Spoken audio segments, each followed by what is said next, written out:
When you become contagious, you will be amazed at what comes into your life.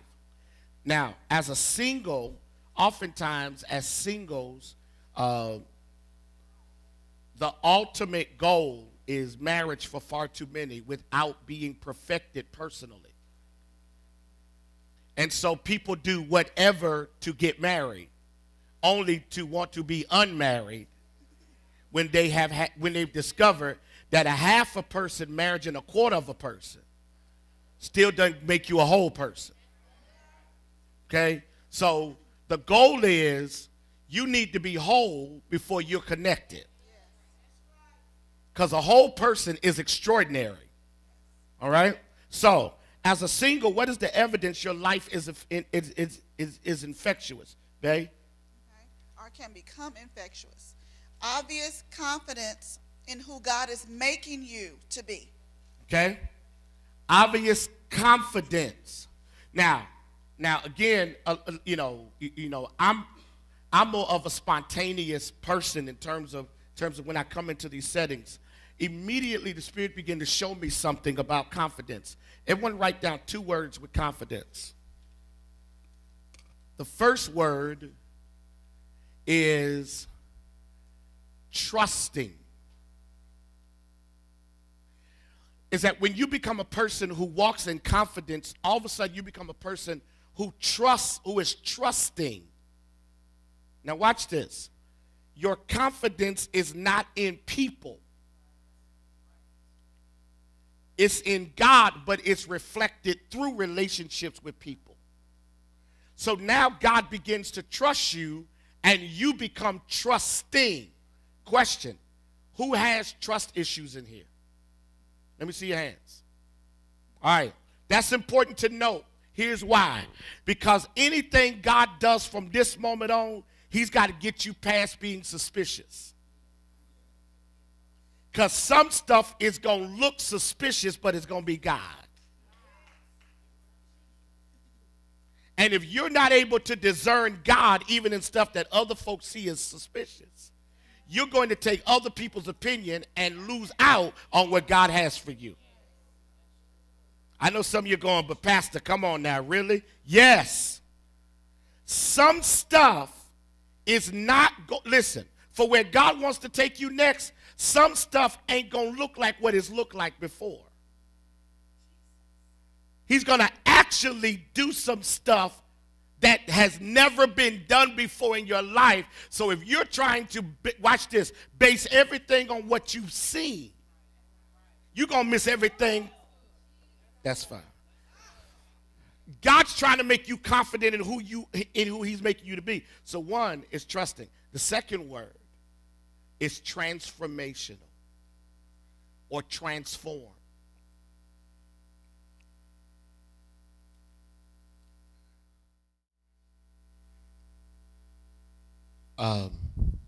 When you were in Pensacola, after everything you went through, all the stuff you went through, and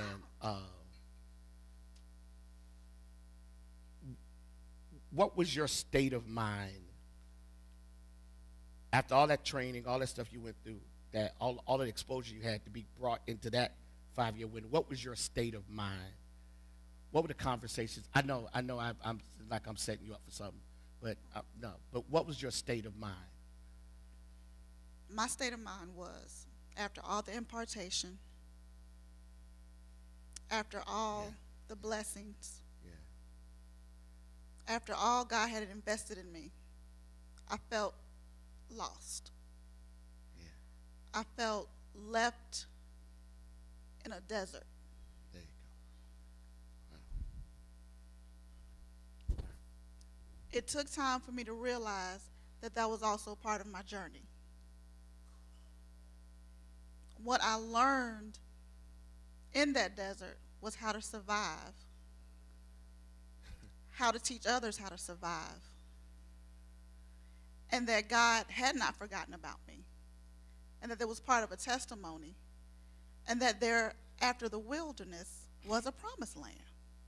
But I had to remain faithful. The enemy wanted me to take that and wallow in it, completely forget about all that I had learned about God and his word and how faithful he was, because I didn't see that evident in my life. All I saw was pain and neglect. So with all of that, what I saw in front of me, the enemy wanted me to take that and erase my future, because my present was so gloomy, it didn't seem like I had a future. But with everything that he placed in me during that time, I'm thankful for it now. I'm thankful. I wouldn't change it now if I had the chance to, because all of that investment, all that was also an investment as an impartation in order for me to handle where I am. If I didn't know how to deal with all the pain, I wouldn't appreciate the joy. It was so much tied to it that I didn't see it going through it, because I wasn't able to filter it out. That night the Lord appeared to him in a dream and asked him, "What would you like me to give you?" Solomon answered, Jesus. And we were turning to this before she started talking. While she was talking, the Spirit was telling me, this is the biblical reference to what you just said. Keep reading, because we got it. Solomon answered, "You always showed great love for my father David, your servant. And he was good, loyal, and honest in his relations with you. And you have continued to show him your great and constant love by giving him a son who today rules in his place. O Lord God, you have let me succeed my father as king, even though I am very young and don't know how to rule. Here I am among the people that you have chosen to be your own, a people who are so many that they cannot be counted. So give me the wisdom I need to rule your people with justice and to know the difference between good and evil. Otherwise, how would I ever be able to rule this great people of yours?" Keep reading, baby. The Lord was pleased that Solomon had asked for this. And so he said to him, "Because you have asked for the wisdom to rule justly instead of long life for yourself, or riches are the death of your enemy. Keep reading. I will do what you have asked. Keep reading. I will give you more wisdom and understanding than anyone has ever had before. Keep reading. Or will ever have again. Keep reading. I will also give you what you have not asked for." Stop right there. Jesus, Lord have mercy. Thank you, God. Because your heart is pure and you seek the wisdom of God, God said, not only am I going to give you wisdom, but the stuff you didn't ask for, I'm going to confirm it. So by the time you get to chapter 10 and he's walking in wisdom, Sheba ain't got a choice. Stop looking for somebody that's like you. That's half your problem, because both of y'all in the same room going to end up being a train wreck. You need somebody that ain't scared of you. So when you have your tantrums and you get mad, they said they're looking at you like you done lost your mind. You good yet? You better? My wife has said to me plenty of times, "You ready to talk now?"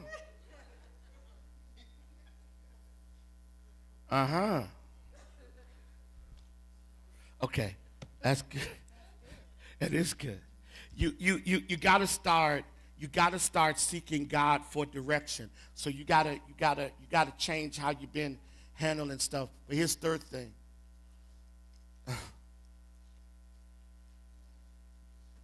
You have to clean up who you are not trusting. I'm going to tell you. I mean, the Lord is talking to me, so I'm hearing it while I'm saying it. That's why I'm hesitating. You have to clean up who you're not trusting. Some of you have been so damaged till you're not trusting the right people.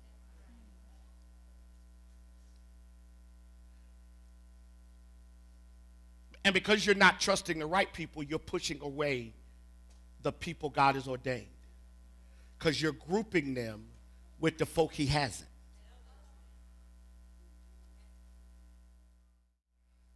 Old school. Everybody put your dukes up. Go ahead. But hold on. Just something I want to add. After my divorce and moving back home, I didn't realize this, but it put a scowl on my face. My mother brought it to my attention one day. She said, you know what, you have this look that if a man wanted to approach you, they would. You know, and I didn't realize that.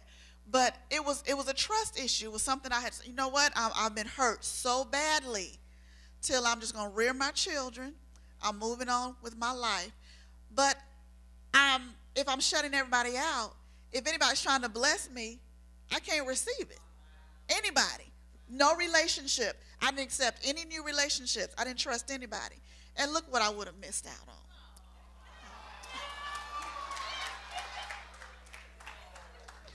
But you're so sweet. I had to identify that and work on that inwardly. I had to ask God to move that in me because I couldn't do it by myself. But you know what's deep, though? And this is what you ain't tell them. You didn't change it to get me. No. You changed it because of you. Right. I couldn't help but come get you because what I saw was future. But if I still had that, I wasn't coming. Right. Make changes for God, and God will release the blessing. Anybody getting the theme of this day? 2013 for you is actually going to be, watch this. The word of the Lord gave me for this church was, while I'm planting, I'm going to be harvesting. So here's what's crazy. I'm going to be planting and harvesting in the same season. I told y'all this is the year where planting and harvesting happens in the same calendar year. This is the year you put the seed and the harvest pops up. You put the seed. Why? Because some of you have really been faithful and God is going to bless you. So while you're planting, you're getting. Planting, getting. That's why every time you make an immediate change, the immediate change is going to birth an immediate result. Yes. Get this, because your heart is pure, God's going to see the change as permanent and not temporary. So he going to bless you like it's a permanent change. He's going to give you the benefit of a permanent change.